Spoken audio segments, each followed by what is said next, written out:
ప్రభువునందు సోదరీ సోదరులకు ప్రభు అయిన యేసుక్రీస్తు వారి పేరిట ప్రేమపూర్వక వందనములు తెలియజేస్తుంటున్నాను. మనము దేవుని పరిశుద్ధ గ్రంథంలో ఆదికాండము 1వ అధ్యాయము 27వ వచనం చదువుకుందాం. దేవుడు తన స్వరూపమందు నరుని సృజించెను, దేవుని స్వరూపమందు వాని సృజించెను, స్త్రీనిగాను పురుషునిగాను వారిని సృజించెను. యెహెజ్కేలు గ్రంథము 1వ అధ్యాయము 28వ వచనం చదువుతున్నాను. వర్షకాలమున కనబడు ఇంద్రధనస్సు యొక్క తేజస్సు వలె దాని చుట్టూనున్న తేజస్సు కనబడెను.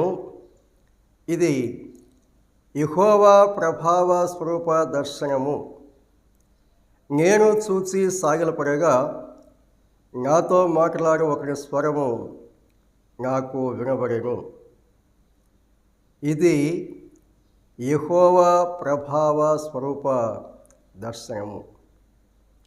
దేవుడు తన వాక్యమును మనందరి క్షమార్థమై దేవుని యొక్క మహిమార్థమై దేవుడు దీవించి పంచిపెట్టునుగాక.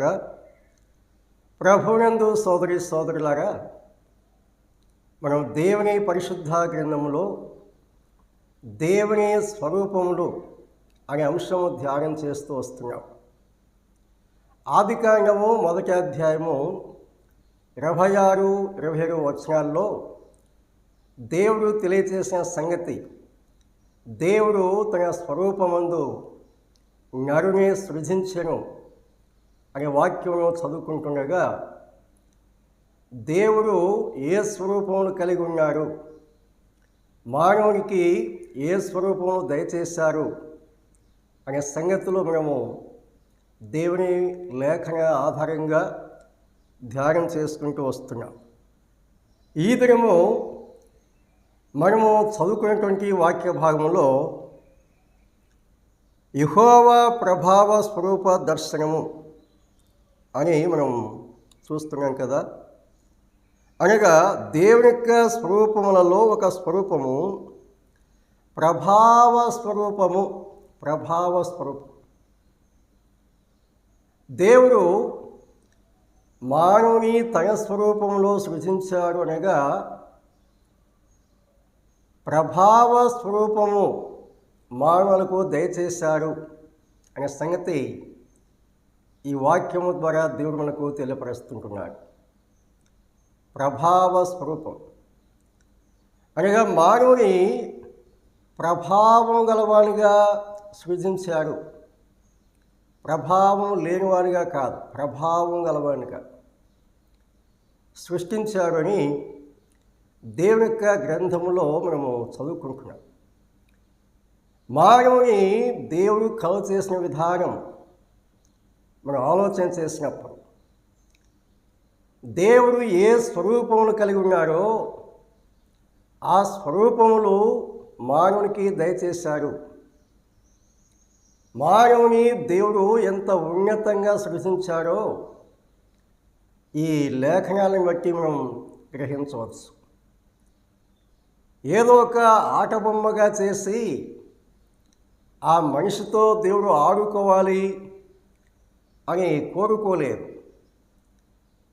దేవుడు తాను ఏమై ఉన్నాడో, ఎంతటి ఉన్నత ప్రమాణాలు కలిగి ఉన్నాడో, ఏ స్వరూపములు కలిగి ఉన్నాడో అవే స్వరూపములో తాను సృజించిన మానవుడు కలిగి ఉండాలి అని దేవుడు ఉద్దేశించాడు, ప్రణాళిక కలిగి ఉన్నాడు.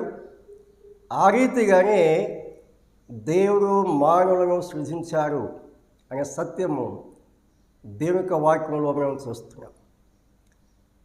మానవుల ఎడల దేవుని యొక్క ఉద్దేశం, మానవుల ఎడల అనే సంకల్పం ఎంతో ఉన్నతంగా అద్భుతంగా ఉన్నట్లుగా మనం దేవుని యొక్క వాక్యం బట్టి గమనించవచ్చు.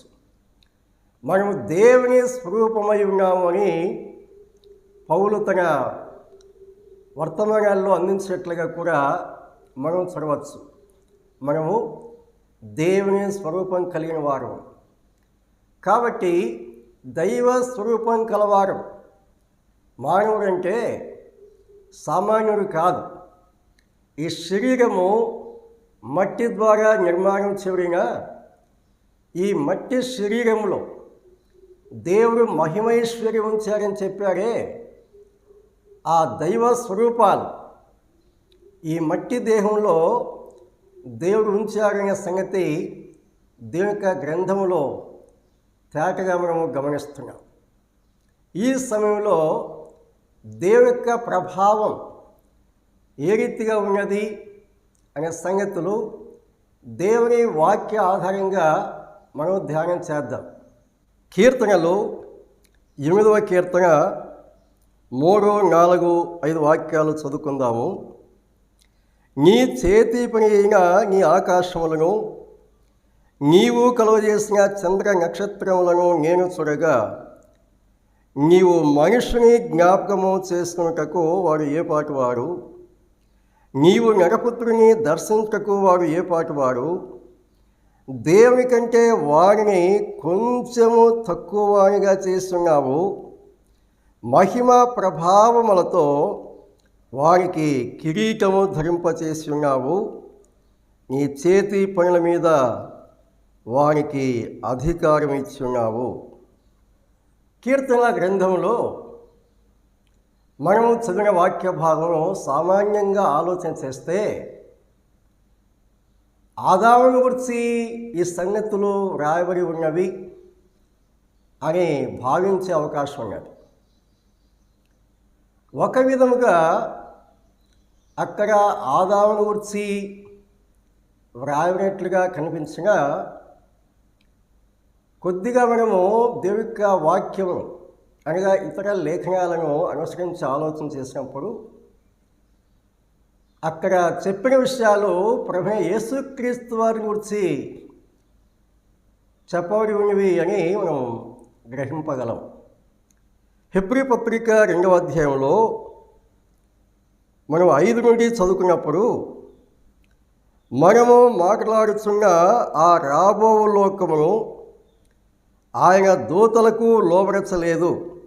అయితే ఒకరు ఒకచోట ఇలాగున దృఢముగా సాక్ష్యం ఇచ్చుచున్నాడు, నీవు మనుషుని జ్ఞాపకము చేసుకున్నటకు వాడు ఏ పాటు వాడు, నీవు నరపుత్రుని దర్శించటకు వాడు ఏ పాటు వాడు, నీవు దేవదూతల కంటే వారిని కొంచెము తక్కువ వారిగా చేసివి, మహిమ ప్రభావములతో వారికి కిరీటము ధరింపచేస్తివి, నీ చేతి పనుల మీద వారికి అధికారం అనుగ్రహించితివి, వారి పాదముల క్రింద సమస్తమును ఉంచితివి. ఆయన సమస్తమును వారికి లోబరచినప్పుడు వారికి లోబరచకుండా దేనిని విడిచిపెట్టలేదు. ప్రస్తుతమందు మనం సమస్తమును వారికి లోబరచబడుట ఇంకనూ చూడలేదు, కానీ దేవుని కృప వలన ఆయన ప్రతి మనిషిని కొరకు మరణము అనుభవించినట్లు దూతల కంటే కొంచెము తక్కువ వాడుగా చేయబడిన యేసు మరణము పొందినందున మహిమ ప్రభావములతో కిరీటము ధరించిన వానిగా ఆయనను చూచుచున్నాము. ఈ వాక్య భాగంలో మహిమ ప్రభావములు అనే మాట, మహిమ ప్రభావములతో వారికి కిరీటము ధరింపచేస్తున్నావు అనే మాట మనకు 7వ వచనంలో కనిపిస్తుంది, అలాగే 9వ వచనంలో కనిపిస్తుంది. ఎవరిని గురించి ఈ సంగతులు ఇక్కడ వ్రాయబడినవి మనం గమనించినప్పుడు ప్రభు అయిన యేసుక్రీస్తు వారిని గురించి వ్రాయబడి ఉన్నవి. యేసుక్రీస్తు ప్రభువారు మహిమ ప్రభావముల కిరీటము ధరించిన వారు అని ఈ వాక్య భాగంలో చాలా స్పష్టంగా మనకు కనిపిస్తుంది. యెహోవా ప్రభావ స్వరూపం, దేవుని యొక్క స్వరూపం ఏమిటంటే ప్రభావ స్వరూపం. యేసుక్రీస్తు ప్రభువారు మరణించి తిరిగి లేచి పరలోకాలకు వెళ్ళినప్పుడు ఆయన ధరించిన కిరీటము మహిమ ప్రభావముల కిరీటము అనే సత్యం ఈ వాక్య భాగంలో మనము గమనిస్తున్నాం. మహిమ ప్రభావముల కిరీటం ఆదాము ధరింపలేదు, మరణమును జయించి తిరిగి లేచి పరలోకానికి వెళ్ళిన ప్రభు మహిమ కిరీటముల ప్రభావం ధరించారని దేవుని వాక్యంలో మనం చదువుకుంటున్నాం. కీర్తనలు 29వ కీర్తన 4వ చరణం చదువుకుందాం. యెహోవా స్వరము బలమైనది, యెహోవా స్వరము ప్రభావం గలది. యెహోవా స్వరము ప్రభావం గలది. ఆయన స్వరము ఎంత ప్రభావం గలది అనే సంగతి మనం ఆలోచన చేసినప్పుడు, ఈ సృష్టి ఏమాత్రము లేనప్పుడు దేవుడు ఏం చేశారు, ఆయన వాక్కు ద్వారా ఏం చేశారు మనం గమనిస్తే, ఆకాశము కలుగుగాక అని చెప్పగానే ఆకాశం కలిగింది, భూమి కలుగుగాక అనగానే భూమి కలిగింది, సముద్రము కలుగుగాక అనగా సముద్రం కలిగింది. సముద్రము అందులోనే సమస్తం, భూమి అందులోనే సమస్తం, ఆకాశము అందులోనే సమస్తం. వీటన్నిటినీ దేవుడు ఏ రీతిగా కలుగ చేశారు అనే సంగతి మనం చూసినప్పుడు, ఆయన తన వాక్కు చేత కలుగ చేశారు అని ఇర్మీయా గ్రంథము 51వ అధ్యాయము 15లో మనం చూస్తాం. దేవుని వాక్యం చేత ఈ సకల సృష్టిని దేవుడు కలుగ చేశారని దేవుడు తన గ్రంథంలో తెలియజేశారు. సకల సృష్టిని మాట మహత్తు చేత ఆయన కలుగజేశారు. మాట మహత్తు చేతనే ఈ సకల సృష్టిని నిర్వహిస్తున్నాడు. ఆయన వాక్య ప్రభావం అంత గొప్పది.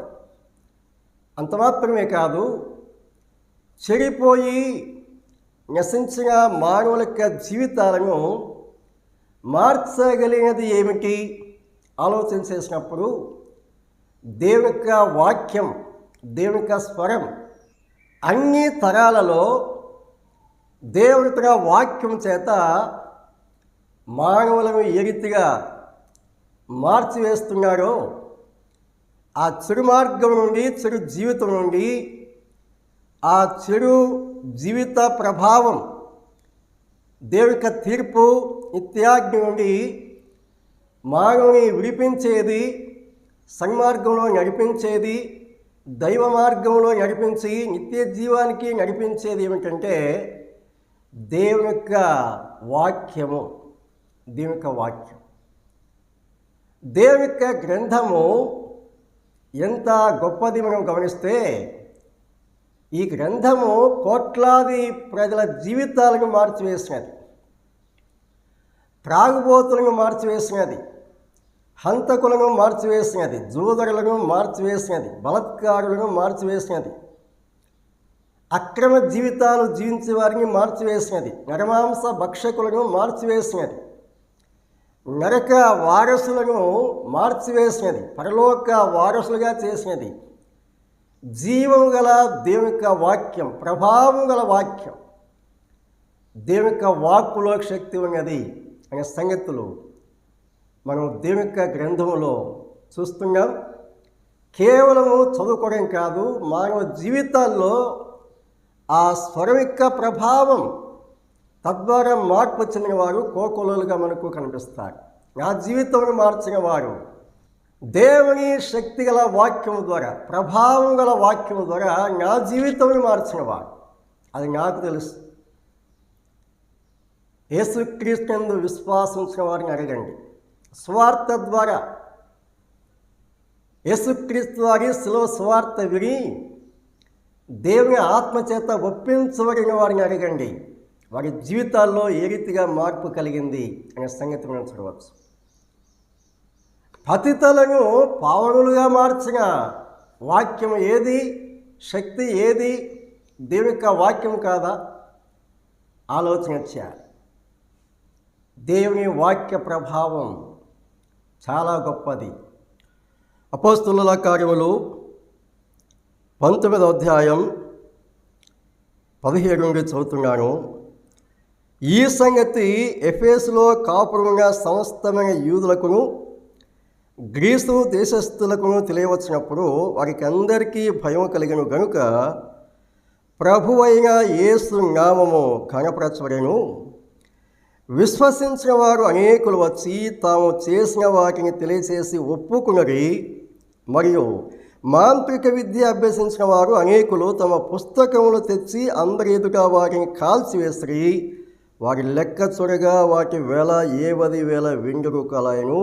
ఇంత ప్రభావముతో దేవుని వాక్యము ప్రబలమై వ్యాపించెను. ఇంత ప్రభావంతో ప్రభువు వాక్యము ప్రబలమై వ్యాపించెను అని ఇక్కడ చదువుకుంటున్నాం. మాంత్రికులు ఏం చేశారు? క్రీస్తు యేసుని గురించిన సువార్త విని క్రీస్తుని విశ్వాసం ఉంచి అది వరకు తాము చేసిన ఆ దుష్కార్యములు వ్యర్థమైనవని వాటిని తీసుకుని వచ్చి అందరి ముందు ఆ పుస్తకాలు కాల్చివేశారు. ఆ కాలములో వాటి వేల 70,000 వెండి రూపాయలు అని చెప్పాడు. అంత ప్రభావంతో దేవుని యొక్క వాక్యము ప్రబలమైందని చెప్పి ఇక్కడ మనం చదువుకుంటున్నాం. జీవితాలను మార్చగలిగేది ఏమిటంటే దేవుని యొక్క వాక్యం. యెహోవా స్వరము ప్రభావం కలది అని చెప్పాడు. నీ జీవితం మార్చగలిగింది దేవుని యొక్క వాక్యమే. దేవుని వాక్యము జీవితాలను మార్చేది, దుర్మార్గులను సన్మార్గులుగా మార్చేది, నరక వారసులను పరలోక వారసులుగా మార్చగలిగినది. సాతాను మార్గం నుండి, సాతాను బంధకాల నుండి విడిపించి సత్యమార్గంలో నడిపించేది దేవుని యొక్క వాక్య ప్రభావం. ఆ ప్రభావం నీవు పొంది ఉన్నావా? నీవు అనుభవిస్తున్నావా? లేని యెడల ఇప్పుడైనా క్రీస్తు యేసునందు విశ్వాసం ద్వారా దైవ ప్రభావం నీ జీవితంలో క్రియ జరిగిస్తుంది. కాబట్టి క్రీస్తు యేసునందు విశ్వాసం ధన్యులు కావాలని ప్రభు పేరిట ఈ సత్యాలు మీకు అందిస్తున్నాం. దేవుని ప్రభావం గురించి మరొక మాట మనం చదువుకుందాం. కీర్తనలు 8వ కీర్తన మొదటి చరణము చివరి చరణము చదువుకుందాం. యెహోవా మా ప్రభువ, ఆకాశములలో నీ మహిమను కనపరచువాడా, భూమి అంతటా నీ నామము ఎంత ప్రభావం కలది. యెహోవా మా ప్రభువ, భూమి అంతటా నీ నామము ఎంత ప్రభావం కలది. దేవుని నామ ప్రభావం, దేవుని నామ ప్రభావం భూమి అంతటా ప్రభావం కలది అని చెప్పారు. ఫిలిప్పీ పత్రిక 2వ అధ్యాయము 9 నుండి చదువుతున్నాను. అందుచేతను పరలోకమందున్న వారిలో కానీ, భూమి మీద ఉన్నవారిలో కానీ, భూమి క్రింద ఉన్నవారిలో కానీ ప్రతి వారి మోకాలను యేసు నామమున వంగునట్లును, ప్రతి వారి నాలుకయు తండ్రి అయిన దేవుని మహిమార్థమై యేసు క్రీస్తు ప్రభు అని ఒప్పుకున్నట్లును, దేవుడు ఆయనను అధికముగా హెచ్చించి ప్రతి నామమునకు పైనామమును ఆయనకు అనుగ్రహించెను. దేవుని యొక్క నామ ప్రభావం. 8వ కీర్తనలో మనం ఏం చదువుకున్నామంటే, భూమి అంతటా నీ నామము ఎంత ప్రభావం కలది అని చదువుకున్నాం. అయితే ఫిలిప్పీ పత్రికలో భూలోకంలో మాత్రమే కాదు, పరలోకములో, భూలోకములో, భూమి క్రింద కూడా ఆయన నామ ప్రభావం అన్ని నామముల కంటే హెచ్చైన నామం, ఉన్నతమైన నామం, శ్రేష్టమైన నామం, పరిశుద్ధ నామం ప్రభు యేసుక్రీస్తు వారి యొక్క నామం. నామం అంటే పేరు. ఆయన నామ ప్రభావం సర్వలోకంలో ప్రభావం కలది. అంతేకాదు, పరలోకంలో, భూలోకంలో భూమి క్రింద పాతాళములో కూడా ఆయన నామం ప్రభావం కలది అని చెప్పారు. అంత గొప్ప నామం, అంత ప్రఖ్యాతి కలిగిన నామం, అంత ఉన్నతమైన నామం, శ్రేష్టమైన నామం ప్రభు అయిన యేసుక్రీస్తు వారి యొక్క నామము.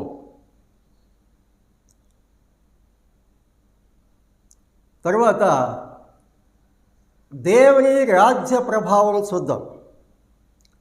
యెషయా గ్రంథము 24వ అధ్యాయము 23వ వచనం. సైన్యములకు అధిపతియగు యెహోవా సియోను కొండ మీదను యెరూషలేములోను రాజగును. పెద్దల ఎదుట ఆయన ప్రభావము కనబడును. పెద్దల ఎదుట ఆయన ప్రభావము కనబడును. కీర్తనలు 145వ కీర్తన 11వ చరణంలో కూడా దేవుని రాజ్య ప్రభావమును మనం చూడవచ్చు. దేవుని రాజ్య ప్రభావం దేవుని యొక్క గ్రంథంలో మనం చదువుకున్నప్పుడు ఆ రాజ్య ప్రభావం ఈ భూలోకములో ఎంత గొప్ప రాజులు చక్రవర్తులు పరిపాలన చేసినా కూడా ఆ రాజుల కాలంలో ఉన్న ప్రభావం కంటే ఎన్నో వేల రెట్లు, కోట్ల రెట్లు దేవుని రాజ్య ప్రభావం ఉంటుంది. దేవుని యొక్క రాజ్యంలో ఎక్కడ కూడా పాపమే ఉండదు. దేవుని యొక్క రాజ్యంలో పాపము అనే మాట ఉండదు. యెషయా గ్రంథము 11వ అధ్యాయంలో మనం చదువుకుంటే ఆ రాజ్యం గురించిన సంగతులు కొన్ని మనం చూడవచ్చు. దేవుని రాజ్యము నీతితో సత్యంతో విరాజిల్లుతుంది. ప్రభావం గల రాజ్య పరిపాలన ఆయన చేస్తారని దేవుని యొక్క గ్రంథంలో దేవుడు తెలియపరుస్తుంటున్నాడు. అంత ప్రభావం గల రాజ్య పాలన ఆయన చేస్తాడు. ఆ రాజ్యంలో నీవు ఉండబోతున్నావా? ఆలోచన వచ్చింది. క్రీస్తు యేసునందు విశ్వాసం ఉంచిన వారే ఆ రాజ్యంలో ఉంటారు. ఆ కాలంలో కొందరు ప్రభు నమ్మని వారు ఉంటారు, అది వేరే విషయం. కానీ ఈ కాలానికి సంబంధించి నీవు యేసుక్రీస్తునందు విశ్వాసం ఉంచిన వాడు అయితే ఆ క్రీస్తు పరిపాలనలో, ప్రభావం గల పరిపాలనలో నీవు కూడా పాలు పొందగలవు. ఈ సత్యము దీని వాక్యంలో గమనిస్తున్నాం. తరువాత యేసుక్రీస్తు ప్రభువారి పునరుత్థాన ప్రభావం చూద్దాం. రోమపత్రిక 1వ అధ్యాయము 7వ వాక్యం. యేసుక్రీస్తు శరీరం బట్టి దావీదు సంతానముగాను మృతులలో నుండి పునరుత్థానుడైనందున పరిశుద్ధమైన ఆత్మను బట్టి దేవుని కుమారుడుగాను ప్రభావంతోనూ నిరూపింపబడెను. ఇక్కడ కొన్ని విషయాలు మనం చూడవచ్చు. శరీరం బట్టి యేసుక్రీస్తు వారు దావీదు సంతానము అని చెప్పారు. మృతులలో నుండి లేచుట ద్వారా పరిశుద్ధమైన ఆత్మను బట్టి దేవుని కుమారుడుగాను ప్రభావంతో నిరూపింపబడెను అనే సంగతి ఈ వాక్యంలో మనం చూస్తున్నాం. ఇక్కడ రెండు విషయాలు మనం గమనించాలి. యేసుక్రీస్తు వారు మరణమును జయించి తిరిగి లేచడం ద్వారా దేవుని కుమారుడుగా ఆయన నిరూపించబడినాడు, ప్రభావంతో నిరూపించబడినాడు అనే సంగతి ఇక్కడ మనం గమనిస్తున్నాము. అంత మాత్రమే కాకుండా పునరుత్థాన ప్రభావము కూడా ఇక్కడ మనం చూడవచ్చు. పునరుత్థాన ప్రభావం. కాబట్టి యేసుక్రీస్తు యొక్క పునరుత్థానం ప్రభావముతో కూడిన పునరుత్థానం. ఎందుకు ఇలా చెప్పాలి అంటే, ప్రపంచంలో ప్రఖ్యాతిగాంచిన వారు ఎందరో మరణించారు. వారి చరిత్ర సమాధితో అంతం చేయబడింది. మరణమును జయించి తిరిగి లేచిన వారు ఎవరంటే ప్రభువైన యేసుక్రీస్తు వారు. ఆయన తిరిగి లేచలో ఆయన ప్రభావం కనిపిస్తుంది. దేవుని ప్రభావం, దేవుని యొక్క శక్తి ఆ పునరుత్థానంలో మనం చూడవచ్చు. పునరుత్థాన శక్తిని మనం చూడవచ్చు. పునరుత్థాన ప్రభావం ఈ వాక్య భాగంలో మనం చూస్తున్నాం. మరణమును జయించిన ప్రభావం, మరణ శక్తిని సాతానును ఓడించిన ప్రభావం, ప్రభువైన యేసుక్రీస్తు యొక్క ప్రభావం. శ్రేష్టమైన సత్యాలు దేవుని గ్రంథంలో మనం చదువుకుంటున్నాం. దేవుని రాకడ ప్రభావం చూద్దాం. మార్క్స్ వార్త 11వ అధ్యాయము 24 నుండి నేను చదువుతున్నాను. ఆ దినములలో ఆ శ్రమ తీరిన తర్వాత చీకటి సూర్యుని కమ్మును, చంద్రుడు తన కాంతినియ్యడు, ఆకాశం నుండి నక్షత్రములు రాలును, ఆకాశమందలి శక్తులు కదలింపబడును. అప్పుడు మనుష్య కుమారుడు మహాప్రభావంతోనూ మహిమతోనూ మేఘారూఢుడై వచ్చుట చూచెదరు. యేసుక్రీస్తు ప్రభువారి ఆగమన ప్రభావం, ఆగమన ప్రకాశం, ఆగమన ప్రభావం. యేసుక్రీస్తు ప్రభువారు ఏ రీతిగా రాబోతున్నారు అనే సంగతి మనం చూస్తే మహాప్రభావంతో రాబోతున్నారు. ఆర్భాటంతోనూ ప్రధాన దూత శబ్దంతోనూ దేవుని బోరతోనూ పరలోకం నుండి దిగవచ్చును అని చెప్పాడు. ఆ పరలోక సైన్య సమూహములు ప్రభువును వెంబడింపగా ఆయన ఆర్భాటంతో వస్తాడు, ప్రభావంతో వస్తాడు, మహిమతో వస్తాడు. ఆ సంగతులు దేవుని యొక్క గ్రంథంలో మనం చూస్తున్నాం. తెస్సలోనిక 2వ పత్రిక 1వ అధ్యాయం 6లో కూడా చెప్పాడు. ఆయన ప్రభావంతో వస్తాడు, అగ్నిజ్వాలలలో ప్రత్యక్షమవుతాడని చెప్పాడు. యేసుక్రీస్తు వారి యొక్క రాకడ 2 దశలుగా ఉంటుందని దేవుని వాక్యం చెప్తుంది. క్రీస్తు యేసు విశ్వాసం ఉంచిన వారికి తీసుకుని పోవడానికి ఆకాశ మండలానికి వస్తారు. ఆ తరువాత 7 సంవత్సరాలకు ఆ మహిమతో ప్రభావంతో ఆయన భూమి మీదకి దిగి వస్తారు అని దేవుని యొక్క వాక్యంలో మేము చదువుకుంటున్నాం. ప్రభావంతో ఆయన రాబోతున్నారు. ఆయనను సంధించకు నీవు సిద్ధంగా ఉన్నావా? ఆలోచన చేయాలి. సంధింప నీవాయత్తమా, ఆయత్తమా, ఆయత్తమా, సంధింప నీవాయత్తమా, యేసురాకారం, యేసురాకారం, యేసురాకారం, సంధింప నీవాయత్తమా, యేసురాకారం. యేసుక్రీస్తు శీఘ్రముగా, శీఘ్రముగా, శీఘ్రముగా, యేసుక్రీస్తు శీఘ్రముగా దిగివచ్చును. యేసుక్రీస్తు ప్రభావంతో రాబోతుండగా ఆయనను ఎదుర్కోవడానికి నీవు సిద్ధంగా ఉన్నావా? లేని ఎడల నీ గతి నిత్యాగ్నియే. కాబట్టి క్రీస్తు యేసునందు విశ్వాసం ఉంచి ఆయన మార్గంలో జీవిస్తూ క్రీస్తు యేసు కోసం, ఆయన రాకడి కోసం కనిపెట్టి ఉండాలని దేవుడు తన వాక్యం ద్వారా తెలియపరుస్తుంటున్నాడు. చివరిగా కొలస్సే పత్రిక 2వ అధ్యాయము 11, 12 వచనాలు చదువుకుందాం.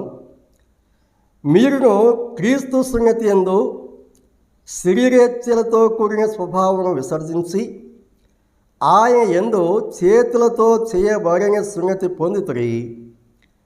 మీరు బాప్తిస్మందు ఆయనతో కూడా పాతి పెట్టబడిన వారై ఆయనను మృతులలో నుండి లేపిన దేవుని ప్రభావమందు విశ్వసించట ద్వారా ఆయనతో కూడా లేచితిరి. ఈ కొలొసై సంఘానికి పౌలు ఈ పత్రిక రాస్తున్నప్పుడు యేసుక్రీస్తు నందు విశ్వాసించిన వారిని గురించి రాశాడు. ఏమని రాశారు? మీరు బాప్తిసమందు ఆయనతో కూడా పాతిపెట్టబడిన వారై ఆయనను మృతులలో నుండి లేపిన దేవుని ప్రభావమందు విశ్వసించట ద్వారా ఆయనతో కూడా లేచితిరి. దేవుని ప్రభావమందు విశ్వాసంత ద్వారా వారు మృతులలో నుండి లేచారు అని దీని వాక్యం చెప్తుంది. నీవు విశ్వాసం ఉంచావా? దేవుని ప్రభావమందు మృతులలో నుండి లేచిన యేసుక్రీస్తు ప్రభావమందు నీవు విశ్వాసం ఉంచున్నావా?